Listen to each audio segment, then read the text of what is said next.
ओम शांति। आज प्यारे मीठे भगवान की अव्यक्त मीठी मुरली मंथन की डेट है 27 सितंबर 2020। तो आज बाबा ने विशेष टाइटल दिया है, वो है सदा के स्नेही बनो।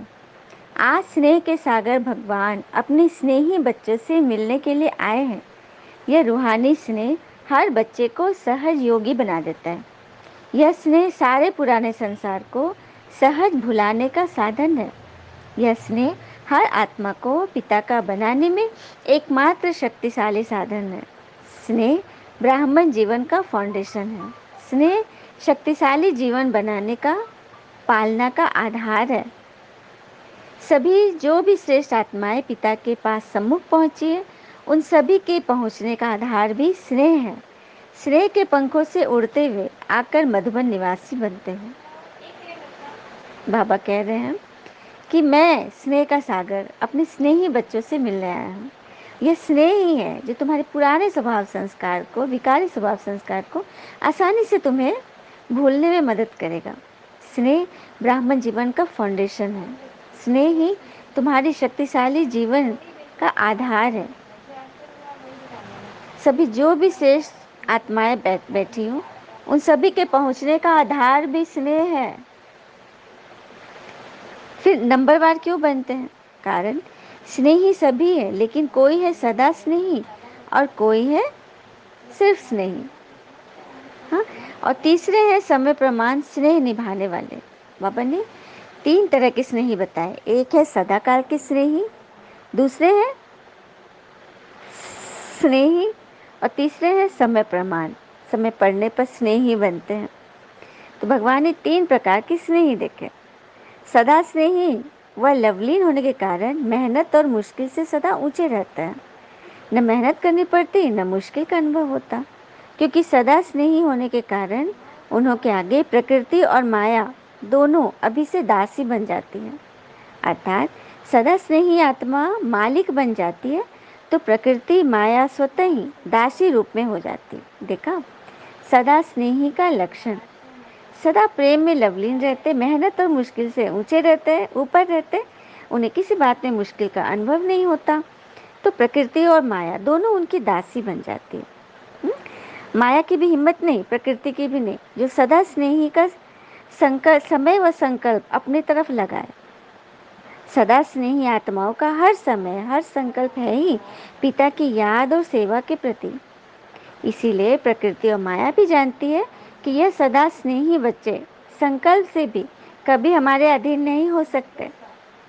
सर्व शक्तियों के अधिकारी आत्माएं हैं। सदा स्नेही आत्मा की स्थिति का ही गायन है ना।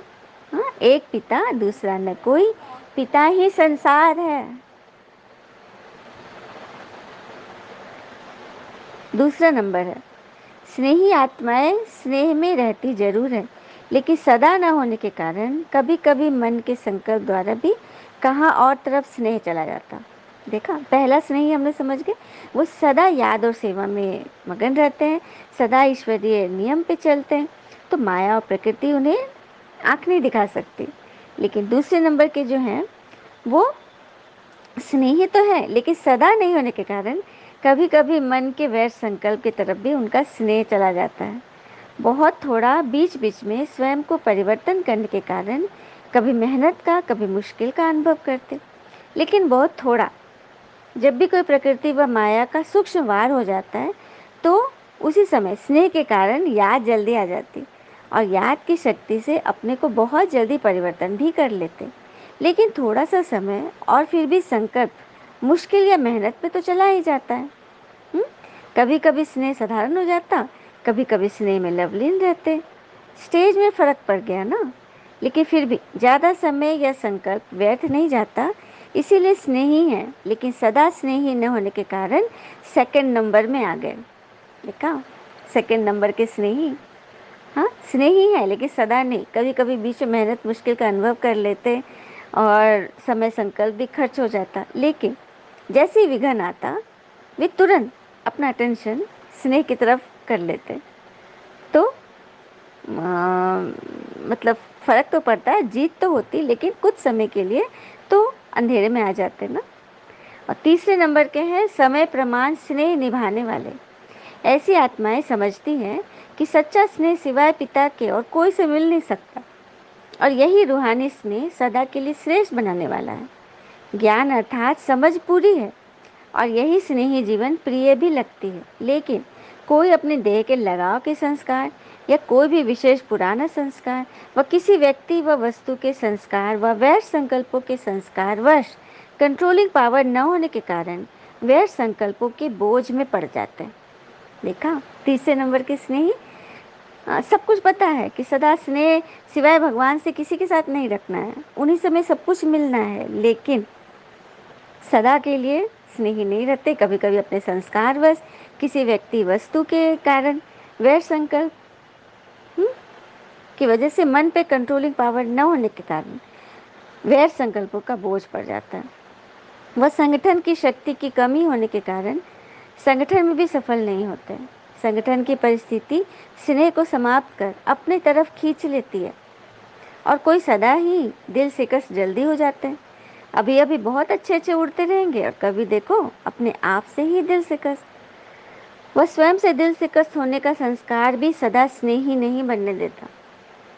किसी न किसी प्रकार का संस्कार परिस्थिति की तरफ, प्रकृति की तरफ आकर्षित कर ही देता है, और जब हलचल में आ जाते हैं तो स्नेह का अनुभव होने के कारण, स्नेही जीवन प्रिय लगने के कारण फिर पिता की याद में समा जाते हैं। प्रयत्न करते हैं अभी फिर से बाबा के स्नेह में समा जाए। देखा, हलचल में भी आते हैं, मुश्किल में भी पड़ते हैं, दिल से कष्ट भी हो जाते हैं, लेकिन फिर ईश्वरीय स्नेह का अनुभव करने लगते हैं और प्रयत्न करके फिर बाबा के स्नेह में समा जाते हैं। तो समय प्रमाण, परिस्थिति प्रमाण, हलचल में आने के कारण कभी याद करते हैं, कभी युद्ध करते हैं। युद्ध की जीवन ज़्यादा होती और स्नेह में समाने की जीवन उसके अंतर में कम होती है। इसलिए तीसरे नंबर पर आ गए। देखा, अब हमें चेक करना है कि हम किस नंबर के स्नेही हैं बाबा के। फिर भी विश्व की सर्व आत्माओं से तीसरा नंबर भी अति श्रेष्ठ ही कहेंगे, क्योंकि पिता को पहचाना बाबा के बने, ब्राह्मण परिवार के बने, ऊंचे ते ऊंची ब्राह्मण आत्माएं ब्रह्मा कुमार कुमारी कहलाने वाले बन तो गए।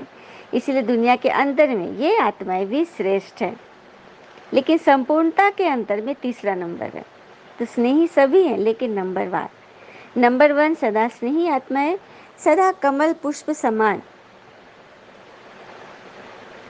न्यारी और पिता की अति प्यारी रहती हैं। स्नेही आत्माएं न्यारी है, प्यारी भी है, लेकिन पिता समान सदा शक्तिशाली नहीं रहते, लवलीन नहीं, इसीलिए स्नेही है।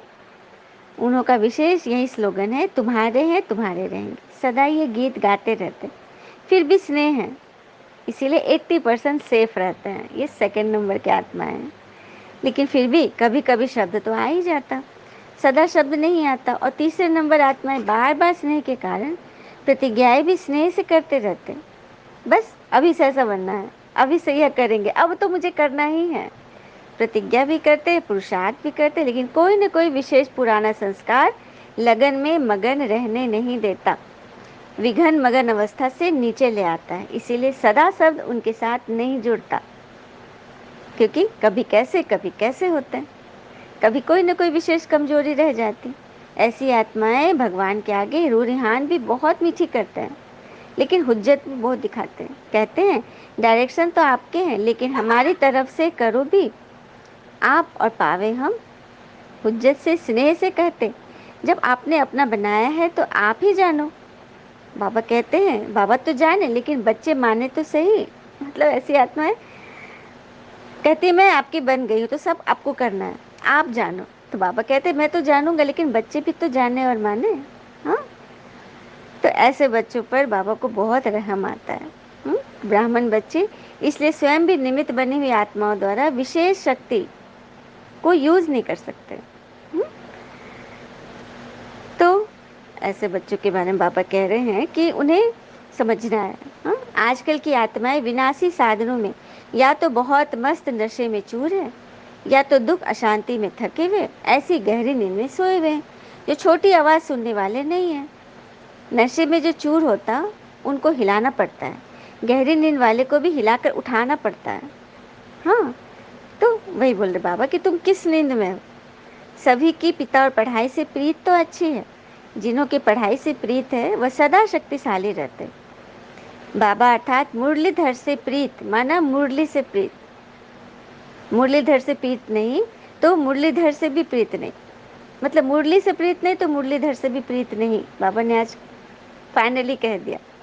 कितना भी कोई कहे कि मुझे भगवान से प्यार है, लेकिन पढ़ाई के लिए अटेंशन नहीं देते, पिता नहीं मानते इस बात को। जहाँ लगन होती है वहाँ कोई विघन ठहर नहीं सकती, स्वतः ही समाप्त हो जाएंगे। पढ़ाई की प्रीत, मुरली से प्रीत वाले विघ्नों को सहज ही पार कर लेते हैं। उड़ती कला द्वारा स्वयं ऊंचे हो जाते और विघ्न नीचे रह जाते हैं। देखा, बाबा ने बहुत अच्छी रीति से क्लियर किया है। तो हम सबको मुरली से बहुत बहुत प्रीत रखना है, उसके एक एक बोल से अपने जीवन को माला माल करना है। भी बाबा ने अव्यक्त मूल्यों से चुने हुए कुछ प्रश्न उत्तर बताए हैं। एक है, ब्राह्मण जीवन का विशेष गुण, श्रृंगार व खजाना कौन सा है? उत्तर, संतुष्टता। जैसे कोई प्रिय वस्तु होती है तो प्रिय वस्तु को कभी छोड़ते नहीं है ना, संतुष्टता विशेषता है। ब्राह्मण जीवन के परिवर्तन का विशेष दर्पण है। जहाँ संतुष्टता है वहाँ खुशी जरूर है। यदि ब्राह्मण जीवन में संतुष्टता नहीं तो वह साधारण जीवन है। आगे बात समझ में, संतुष्टता बहुत जरूरी है। किस तरह से? जैसे एक बार की बात है, एक नौजवान बच्चे को उसके पिता ने उसके बर्थडे पर एक चमचमाती गाड़ी गिफ्ट की। अमीर व्यक्ति थे, तो उन्होंने अपने बेटे को गाड़ी गिफ्ट की और उसे चाबी देते हुए कहा कि जा बेटा घूम कर आ। और वो अपनी गाड़ी लेकर निकल चला। वो तो बहुत खुश था, उसे लगा था कि यार जीवन की सारी खुशियां उसे मिल गई, एकदम भरपूर हो गया। तो निकला गाड़ी लेके और ट्रैफिक पर गाड़ी रुक गई, रेड लाइट पर। तो उसने शीशे से देखा कि दूर खड़ा एक उसी के एज का एक बच्चा, लड़का, उसकी नई गाड़ी को बड़ी आश भरी दृष्टि से देख रहा था, एकदम हाँ नजर डुबाए हुए देख रहा था। तो गाड़ी रुकी हुई थी, तो इसने उस बच्चे को बुलाया कि इशारा से अपने पास। तो बोला कि क्या देख रहे हो ऐसे, क्योंकि इसके मन में था कि गाड़ी को देख रहा है, उसको लग रहा होगा कि मेरे पास भी ऐसी गाड़ी होती। तो उसने पूछा कि क्या सोच रहे हो? सो तो उसने बोला कि बहुत अच्छी गाड़ी है। तो नई गाड़ी है ना? तो कहते हाँ, ये मेरे सॉरी पिताजी ने नहीं, मेरे बड़े भाई ने मुझे दी है गिफ्ट। तो ये फिर कुछ सोचने लग गया वो बच्चा।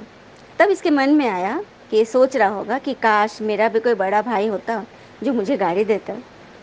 तो उसने उससे पूछा कि क्या सोच रहे हो? तो उसने बोला कि मैं यही सोच रहा हूँ कि काश मैं भी अपने छोटे भाई को ऐसा गाड़ी गिफ्ट करता। तो इसका मन तो एकदम मतलब कि एकदम हड़बड़ा गया कि इसने तो क्या सोचा था कि काश मुझे मिलता, मेरा बड़ा भाई मुझे गिफ्ट देता, लेकिन ये तो सोचा कि काश मैं अपने छोटे भाई को गिफ्ट देता। इसको बहुत अच्छा लगा। तो फिर उसने उसके इशारे से बुलाया कि आओ बैठो, अपनी गाड़ी में बैठा, क्योंकि आज ये बहुत खुश था, बहुत खुश। तो बोला चलो मैं तुम्हें थोड़ा घुमा देता हूँ, ये गाड़ी तुम्हें बहुत अच्छी लगी ना। तो जल्दी से बैठ गया वो गाड़ी पे और थोड़ी दूर चला तो बोला कि क्या आप मेरे घर की तरफ, मोहल्ले की तरफ गाड़ी मोड़ लेंगे?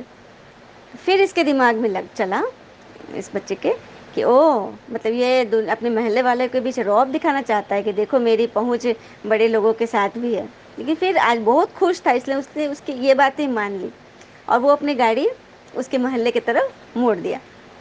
जब अपने घर के पास पहुंचा तो उतर गया गाड़ी से, बोला कि मैं तुरंत आ रहा हूँ। और वो अपने घर के अंदर गया और ये सोच रहा था मन में कि अपने परिवार वालों को बुलाएगा कि देखो मेरी पहुंच मतलब बड़े लोगों से भी है, मैं बड़ी गाड़ी में घूमता हूँ। लेकिन जब वो घर के अंदर से निकला तो वह किसी को गोद में लिए हुए था, गया था भागते हुए लेकिन लौट रहा है तो धीरे धीरे आ रहा है। तो जब इसकी गाड़ी के पास पहुंचा तो देखा कि उसने अपने गोद में एक बच्चे को लिए हुए था। जब ध्यान से उस बच्चे को उसने देखा तो देखा कि उस बच्चे के दोनों पैर नहीं हैं। और वो उसके पास आया और बोला कि देखो देखिए भैया, यही मेरा छोटा भाई है। तो और इसके पैर भी नहीं हैं। तो मैं, मेरे मन में यही सदा रहता है कि मैं इतना बड़ा बन जाऊं कि मैं अपने भाई को ऐसा ही गाड़ी गिफ्ट करूं, क्योंकि इसे गाड़ी का बहुत शौक है। अब तो उसने जो ये सुना तो उसको लगा कि पता नहीं मेरे मन में क्या क्या विचार चल रहे थे कि और मेरी सोच से कितना ऊपर है ये लड़का, मैं तो इतना अमीर होकर भी मेरी सोच कितनी नीची है, और ये इतना गरीब होकर भी इसकी सोच कितना अमीर है। तो कहने का भाव है कि वो बच्चा गरीब रहते हुए भी कितना संतुष्ट था, मतलब इतनी गरीबी में भी उसके मन में देने का भाव था, कभी उसने लेने का नहीं सोचा। भले उसके पास मीन्स नहीं है, कोई उपाय नहीं है, लेकिन वह कितना संतुष्ट था, है ना।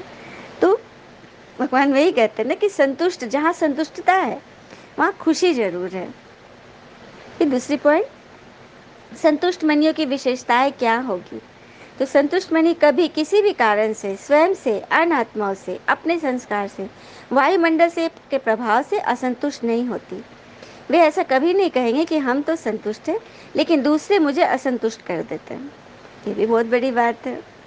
फिर तीसरी पॉइंट, जो सदा संतुष्ट रहते हैं उनकी निशानियां क्या होगी। जो सदा संतुष्ट रहते हैं उसके प्रति स्वतः सभी का स्नेह रहता है, क्योंकि संतुष्टता ब्राह्मण परिवार को स्नेही बना देती, मतलब वो सभी के प्रति संतुष्ट रहते हैं। संतुष्ट आत्मा को कभी स्वयं भी, मतलब श्रेष्ठ कार्य में सहयोगी बनाने का प्रयत्न करते, हर किसी को सहयोगी बनाने का प्रयत्न करते। संतुष्टता की विशेषता स्वयं ही हर कार्य में गोल्डन चांसलर बना देती है। उन्हें कहना या सोचना नहीं पड़ता। उन्हें जो व्यक्ति संतुष्ट होते हैं वे सदा हर कार्य में, मतलब गोल्डन चांस उन्हें मिल जाता है। संतुष्टता सदा सर्व के स्वभाव संस्कार को मिलाने वाली होती है। उनके दिल में सभी के लिए प्यार होता है, यह प्यार लेने के पात्र होते हैं। मतलब कितनी सुंदर बात बाबा ने संतुष्टता पे बताई ना। फिर है आगे, यदि समय पर माया को पहचान नहीं पाते, बार बार धोखा खा लेते, उसका कारण क्या है। तो पहचान कम होने के कारण सदा पिता की श्रेष्ठ मत पर नहीं चलते। कोई समय चलते हैं, कोई समय नहीं। तो ऐसे बच्चे माया के धोखे में आ जाते। तो हमें सदा का स्नेही बनना है ना। हाँ। फिर है अगला, मायाजित बनने का सहज साधन कौन सा है। तो सदा पिता के साथ रहो, तो स्वतः मर्यादा की लकीरों के अंदर रहेंगे। फिर एक एक विकार के पीछे विजयी बनने की मेहनत करने से छूट जाएंगे। साथ रहेंगे तो ईश्वर की नज़र भी रहेंगे और हमें सदा टचिंग होती रहेगी और हम हमेशा उस विघन से ऊपर उठ जाएंगे। माया का बीज ऐसे भस्म हो जाएगा जो फिर कभी भी उस बीज से अंश भी नहीं निकलेगा। तो सदा साथ रखना है ना बाबा को। फिर बाबा ने हम सबको वरदान दिया, हर आत्मा को हिम्मत उल्लास दिलाने वाले रहम दिल विश्व कल्याणकारी भव। हर आत्मा को हिम्मत उल्लास दिखाने वाले रहम दिल विश्व कल्याणकारी भव। अर्थात कभी भी ब्राह्मण परिवार में किसी कमजोर आत्मा को तुम कमजोर हो ऐसे नहीं कहना। आप रहम दिल विश्व कल्याणकारी बच्चों के मुख से सदैव हर आत्मा के प्रति शुभ बोल निकलने चाहिए। दिल शिकस्त बनाने वाली बात नहीं। चाहे कोई कितना भी कमजोर हो, उसे इशारा या शिक्षा भी देनी है तो पहले समर्थ बनाकर फिर शिक्षा दो। पहले धरनी पर हिम्मत और उत्साह का हल चलाओ, फिर बीज डालो, तो सहज हर बीज का फल निकलेगा।